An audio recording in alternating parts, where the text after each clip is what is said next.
Whenever a new car is released, and especially one as anticipated as the Ineos Grenadier, people rush to make statements and criticisms. In this video, I will be making some criticisms about the engine in the Ineos Grenadier, but I will back them up with research and facts. I am by no means suggesting that the engines used are the wrong ones. Actually, I believe that the opposite is true, but there are some inherent issues I would like to talk about. Obviously, I do not have the car here with me because I do not have access to it, but I can talk from experience and from things that you can find online. You do not really need to have the car in front of you to make the statements I am going to make right now. So let's dive into some potential issues with engines in the Ineos Grenadier.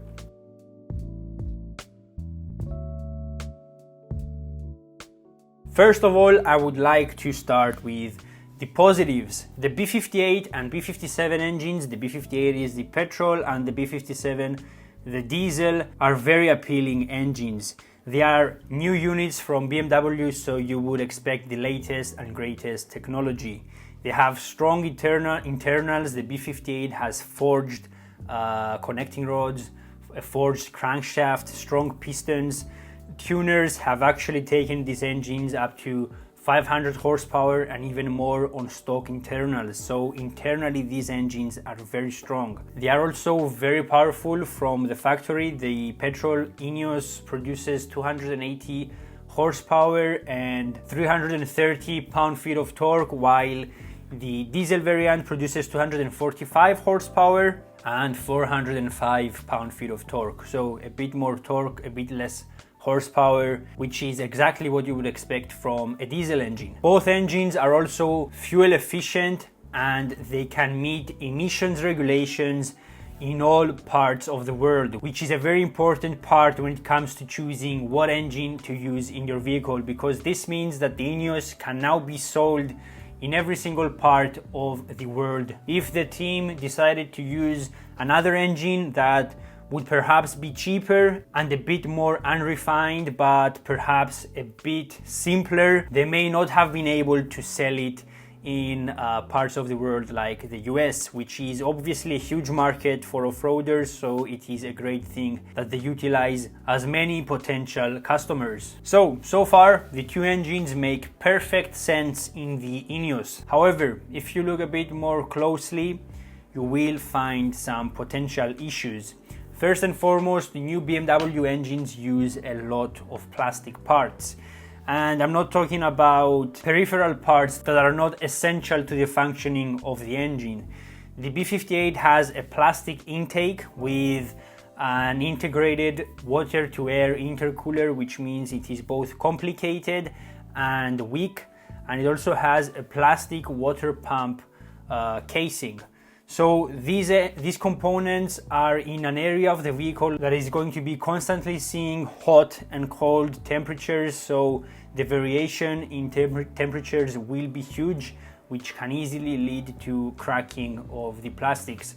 When the vehicle is new, this isn't going to be an issue, but as soon as the parts get older and they go through a lot of heat cycles, the potential of having issues with cracked plastic parts is going to be huge, especially when you combine it with the vibrations, the mud, and everything else we tend to encounter when driving off-road.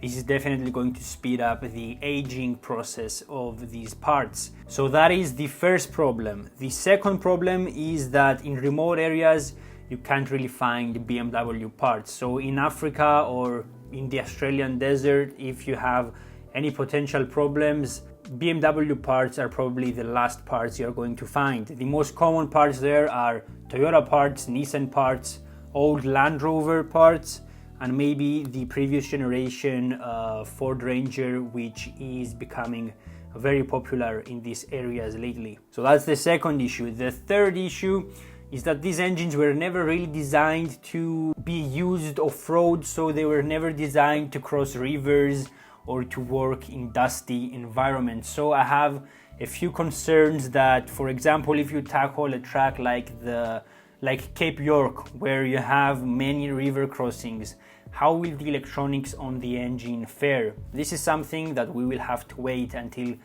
the vehicles are actually tested to find out.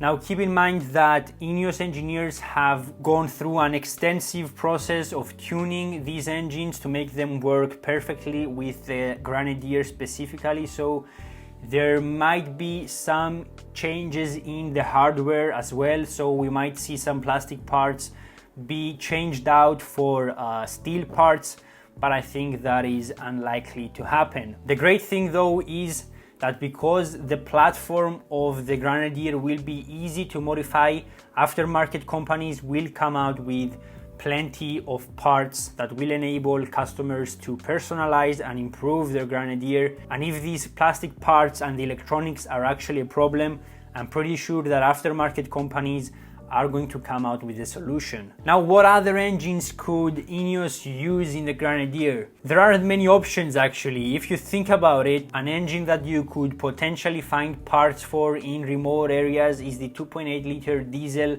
Toyota engine that is used in the Hilux and the Prado. However, that isn't as powerful as the B58.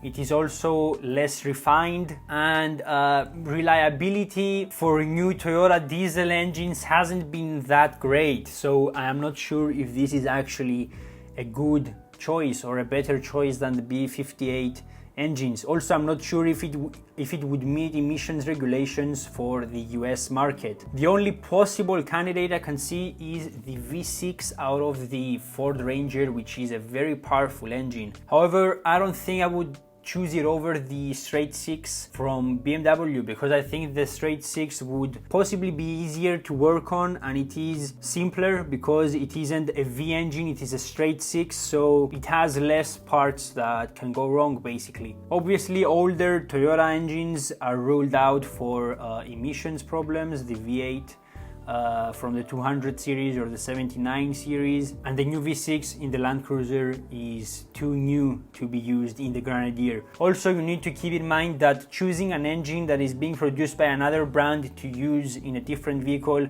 isn't as simple as just using the engine. Manufacturers need to come up with deals, and even if Toyota did offer a good option for the Grenadier, Toyota may not have been willing to give that engine to Ineos. So yeah, that's about it. I think that the engine in the Grenadier is actually a pretty good choice for the vehicle, but there are some limitations which, as I mentioned earlier, may be eliminated when aftermarket companies manage to catch up with the Grenadier in terms of upgrades and improvements.